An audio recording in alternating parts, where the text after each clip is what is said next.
क्या कभी आपने किसी चेस प्लेयर को इतना बेबस देखा है कि उसका राजा बार बार चेक खाता जाए और उसके सारे पीसेस मरते जाएं और वो कुछ भी ना कर पाए। नमस्कार दोस्तों, स्मार्ट अवनी में आपका स्वागत है और आज मैं आपके लिए लेकर आया हूँ चेस की दुनिया का वो सबसे खतरनाक, सबसे खूबसूरत और सबसे खूंखार चेस अटैक, जिसको बोलते हैं हम विंड मिल अटैक। जिस तरह से चक्की में गेहूं पिसकर आटा बन जाता है, उसी तरह यहाँ इस अटैक के अंदर अपोनेंट के सारे पीसेस लगातार मरते चले जाते हैं। अगले कुछ मिनटों में हम समझेंगे कि अटैक क्या है, कैसे काम करता है, और हम चेस इतिहास का वह महान गेम भी देखेंगे जिसमें इस अटैक को हमेशा के लिए अमर बना दिया। तो तैयार हो जाइए, क्योंकि बोर्ड पर आने वाला है अब तूफान। तो चलिए पहले बात कर लेते हैं कि विंड मिल अटैक होता क्या है। यह शतरंज की बेहद आक्रामक और दुर्लभ टैक्टिक है, जिसमें एक ही मोहरा लगातार चेक की एक श्रृंखला बनाकर लगातार अपोनेंट के खेमे में तबाही मचाता जाता है। और ये काम कैसे करता है? इसमें खिलाड़ी बार बार डायरेक्ट चेक और डिस्कवर चेक देता जाता है। विरोधी को सोचने का या कोई चाल चलने का कोई मौका मिलता ही नहीं है। ज्यादातर इसके अंदर दो पीस काम आते हैं, बिशप और रुक, और कभी कभी इसके अंदर बिशप और क्वीन का कॉम्बिनेशन भी बन जाता है। फायदे क्या होते हैं इसमें? फ्री के मोहरे मिलते जाते हैं। बार बार रुक डायरेक्ट चेक लगाता है और डिस्कवर चेक में एक मोहरा ले लेता है, फिर डायरेक्ट चेक लगाता है और डिस्कवर चेक में एक मोहरा ले लेता है, फिर डायरेक्ट चेक लगाता है और डिस्कवर चेक में क्या करता है, एक मोहरा ले लेता है। और इस तरह से अपोनेंट के बहुत सारे मोहरे वो कैप्चर कर लेता है। और कभी कभी क्या होता है कि उसको मोहरे कैप्चर करने की जरूरत नहीं होती, वो डायरेक्टली चेकमेट भी कर सकता है। इस टेक्निक के अंदर वो पोजीशन के ऊपर डिपेंड करता है। राजा इसमें काफी ज्यादा अपोनेंट का बेबस हो जाता है, क्योंकि उसके पास दो ही ऑप्शन होते हैं। दो स्क्वाड्स पे वो इधर से उधर जाता है। डायरेक्ट चेक में वो उस पोजीशन में पहुंचता है जहां पर डिस्कवर चेक लगे, और डिस्कवर चेक में वापस उसको आना पड़ता है ऐसी पोजीशन में जहां पर रुक डायरेक्टली चेक लगाए। और ये चक्र चलता रहता है, इसीलिए इसको बोलते हैं पवन चक्की या फिर विंडमिल अटैक। इसमें ज्यादातर किंग को उस पोजीशन में लाने के लिए जिसमें विंडमिल अटैक काम कर पाए, कुछ ना कुछ सेक्रीफाइस देना पड़ता है। और आगे के एग्जांपल्स में मैं आपको दिखाऊंगा कि कभी कभी क्वीन सेक्रीफाइस या रुक सेक्रीफाइस देकर किंग को उस जगह लाया जाता है ताकि विंडमिल अटैक कंडक्ट हो पाए। और अंत में क्या होता है, जब विंडमिल अटैक खत्म हो जाता है, तब अपोनेंट के पास इतने पीसेस बचते ही नहीं है कि वो या तो गेम सेव कर पाए या अटैक किसी तरह का बिल्ड कर पाए, और उसकी पोजीशन बिल्कुल लूजिंग हो जाती है। और कई कई बार चेकमेट ही हो जाती है, तो वहां गेम कंप्लीटली खत्म हो चुका होता है। और अगर इतिहास की बात करें तो इसमें सबसे ज्यादा फेमस जो गेम माना जाता है, वो माना जाता है 1925 में खेला गया कार्लोस टोरे और पूर्व विश्व चैंपियन इमैनुअल लस्कर के बीच में। उस गेम को भी हम आने वाले उदाहरण के अंदर देखेंगे। और अगर मनोवैज्ञानिक पॉइंट से बात करें तो यहाँ क्या होता है कि बोर्ड पर ये अटैक बहुत ही खूबसूरत होता है और भयंकर तबाही मचाता है। इसका इतना शानदार होना ही अपोनेंट के लिए काफी ज्यादा मनोबल तोड़ने वाला साबित होता है और वो पूरी तरह से होपलेस हो जाता है। सो ये तो हो गई इसकी कॉन्सेप्ट की बात। अब चलते हैं हम एग्जांपल्स की तरफ। तो आपके सामने हमारा फर्स्ट उदाहरण है, जो कि एक हाइपोथेटिकल उदाहरण है, काल्पनिक उदाहरण, जो प्रैक्टिकल गेम में पॉसिबल नहीं है, क्योंकि इतने सारे बिशप्स और इतने सारे नाइट होना पॉसिबल नहीं है। बट ये उदाहरण लेने का रीजन ये है ताकि आपको काफी क्लियर समझ में आ सके कि किस तरह से विंडमिल अटैक वर्क करता है। यहाँ व्हाइट के पास केवल बिशप और रुक है, जबकि ब्लैक के पास ह्यूज मटेरियल एडवांटेज है, काफी ज्यादा। बट क्योंकि विंडमिल अटैक इतना पावरफुल है कि आप देखोगे कि किस तरह से ब्लैक के पास मटेरियल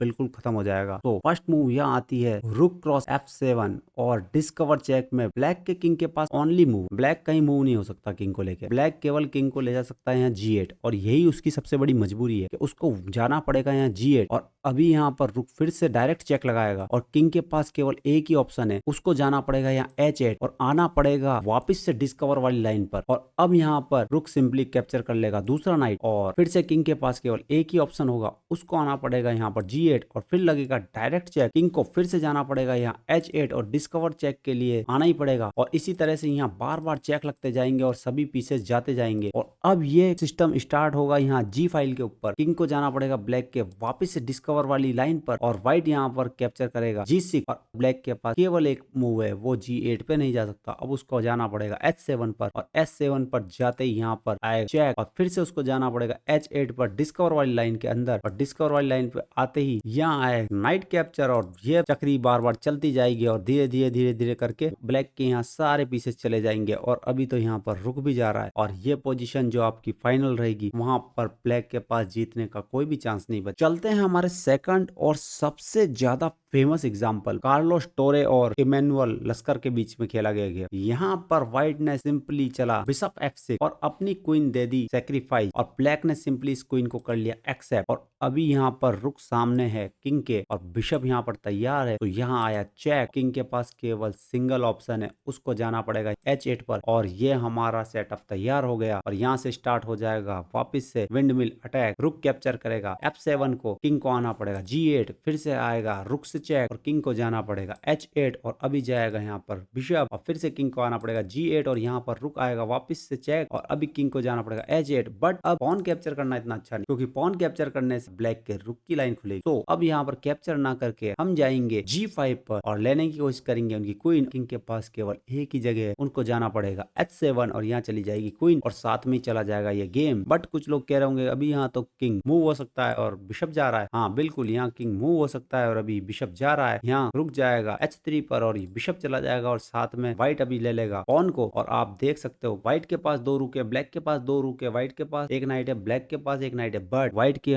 पास यहाँ पर क्लियर कट 3 पॉन एक्स्ट्रा है, जिनमें से 2 कनेक्टेड पास पॉन। तो ये गेम जीतने के लिए काफी है व्हाइट के लिए। चलते हैं हमारे नेक्स्ट एग्जाम्पल की तरफ। जरूरी नहीं है कि हमेशा किंग लास्ट ड्रॉ पे ही हो, कभी कभी वो H7 फाइल पे 6 फाइल पर भी 6 रैंक के ऊपर भी विंडमिल अटैक का शिकार हो सकता है। और मैंने आपको बताया कि विंडमिल अटैक के लिए किंग को पोजीशन में लाने के लिए कई बार हमको क्या करना पड़ता है, सेक्रीफाइस देना पड़ता है। अभी आपके सामने जो पोजीशन है उसके अंदर ब्लैक के पास मटेरियल का काफी अच्छा एडवांटेज है। उसके पास एक बिशप एक नाइट एक्स्ट्रा है और यहाँ पर 1 मूव चेकमेट भी लगी हुई है, रुक किंग के सामने और क्वीन चेकमेट लगा रही है। ये सभी खतरों को रोकने के लिए यहाँ व्हाइट चलेगा क्वीन क्रॉस G5 चेक और अभी यहाँ कंट्रोल कर रखा है उसने चेकमेट को रोकने का। तो यहाँ पॉन से आएगा कैप्चर और अभी वापस से 1 मूव चेकमेट लगी हुई है। बट यहाँ पर स्टार्ट होगा अभी अटैक का पैटर्न, रुक क्रॉस G6 चेक और किंग के पास जाने के लिए अभी कोई जगह है नहीं, जाना होगा यहाँ पर H7 पर। F फाइल पर व्हाइट के रुक ने कवर कर रखा है, सो वो गया H7 और यहाँ पे स्टार्ट हो जाता है अटैक विंडमिल। रुक क्रॉस E6, किंग के पास 2 ऑप्शन है, या तो वो जा सकता है G7 या G8, दोनों ही कंडीशन में उसको ऊपर डायरेक्ट चेक लगेगा और उसको वापस आना पड़ेगा H7 पर और ये अटैक कंटिन्यू रहेगा। तो यहाँ वो आएगा G7 तो लगेगा चेक, वो आएगा H7 डिस्कवर चेक में गया बिशप, फिर से G7 फिर चेक, फिर F7 H7 और दूसरा बिशप चला जाएगा, फिर G7 फिर चेक और फिर H7 जाने के बाद पॉन चला जाएगा और G7 G6 चेक H7 और अब उसकी क्वीन बचने वाली नहीं है। और अब आप पोजीशन को देख सकते हो, ब्लैक जहां मटेरियल ह्यूज अप था वहां अभी वो कंप्लीटली रुक डाउन हो चुका है और साथ में 2 पॉन भी डाउन है और ये गेम व्हाइट के लिए कंप्लीटली विनिंग हो चुका है। तो जब भी विंडमिल अटैक कंप्लीट होता है तो अपोनेंट की पोजीशन काफी ज्यादा वॉरेस्ट हो जाती है। तो चलते हैं हमारे नेक्स्ट एग्जांपल, 4th एग्जांपल के ऊपर। और अभी आपके सामने ये एग्जांपल है जहां डायरेक्टली अभी विंडमिल अटैक वर्क कर नहीं रहा क्योंकि बिशप की पोजीशन अभी ऐसी है नहीं। बट यहाँ हम देंगे सिंपली क्वीन का सेक्रीफाइस और अभी ये सेक्रीफाइस एक्सेप्ट करने के अलावा ब्लैक के पास कोई ऑप्शन नहीं है, क्योंकि अगर वो किंग को अंदर ले जाना चाहेगा तो यहाँ सिंपली चेकमेट हो जाएगी। इसलिए G क्रॉस F6 और अब हमारे बिशप के लिए रास्ता ओपन हो चुका है। यहाँ आएगा सिम चेक और किंग के पास जाने के लिए कोई जगह है नहीं, उसको जाना पड़ेगा G8 और यहाँ से हमारा अटैक स्टार्ट होगा। रुक जाएगा यहाँ पर G7 चेक और किंग के पास एक ही जगह, उसको जाना पड़ेगा F8 पर और अब जाएगा C7 और किंग के पास वापस कोई जगह नहीं है, उसको आना पड़ेगा यहाँ पर G8 पर, फिर से लगेगा चेक और इसी तरीके से धीरे धीरे सभी पहुंच जाते जाएंगे। और बट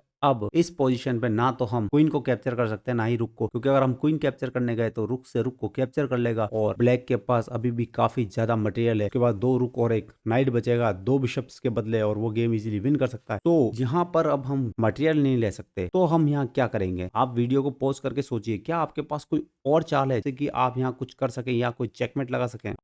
आई थिंक आपने सोच लिया होगा। यहाँ आएगा बिशप F7 चेक और अभी यहाँ पर क्वीन से कैप्चर करने के अलावा कोई ऑप्शन नहीं है। क्वीन से आएगा कैप्चर और अब आएगा रुक से रुक कैप्चर चेक। अब वो यहाँ नाइट बीच में डाले ब्लैक या क्वीन डाले उससे कोई फर्क नहीं पड़ता, यहाँ सिंपली चेकमेट होने वाली है। नाइट आएगा तो नाइट कैप्चर, क्वीन आएगी तो क्वीन कैप्चर, ये हो जाएगी चेकमेट। तो विंडमिल अटैक के अंदर जरूरी नहीं है कि हम मटेरियल ही कैप्चर करें, कई बार हम चेकमेट भी लगा सकते हैं। तो आई थिंक आपको काफी समझ में आ रहा होगा। और अब चलते हैं हमारी लास्ट पजल की तरफ। तो हमारा लास्ट एग्जाम्पल है, इस एग्जाम्पल के अंदर बिशप बिल्कुल राइट पोजीशन पे बैठा है, रुक बिल्कुल राइट पोजीशन पे बैठा है और विंडमिल अटैक स्टार्ट हो सकता है। बट प्रॉब्लम है ब्लैक की क्वीन यहाँ पर G7 पॉन को सपोर्ट कर रही है। तो किसी तरह से हमको इस क्वीन को यहाँ से हटाना होगा और उसके लिए हमारे पास 2 ऑप्शन है। क्वीन को हम F4 रख के क्वीन से क्वीन एक्सचेंज करने का ट्राई कर सकते हैं या H5 रखकर। अगर वो क्वीन से क्वीन एक्सचेंज नहीं करता और क्वीन को कहीं मूव करता है तो सिंपली वो अटैक स्टार्ट हो जाएगा और क्वीन से क्वीन कैप्चर करता है तो अभी वो अटैक स्टार्ट हो जाएगा। सो हम यहाँ चल देते हैं H5 और अभी क्वीन से क्वीन कैप्चर होने के बाद यहाँ अटैक हो जाएगा स्टार्ट, रुक आएगा, रुक क्रॉस G7, किंग को जाना पड़ेगा H8 पर और डिस्कवर अटैक में चला जाएगा F7 का पॉन और किंग को वापस से आना पड़ेगा G8 पर और अभी किंग को वापस G8 पे आ सकता है या फिर मैक्सिमम वो अपना नाइट बीच में डाल सकता है। अगर ब्लैक नाइट बीच में डालने का ट्राई करेगा तो सिंपली बिशप से कैप्चर होगा नाइट और अभी किंग को आना ही पड़ेगा G8 पर और फिर से आएगा चेक, किंग जाएगा यहाँ पर H8 पर। अभी हमारे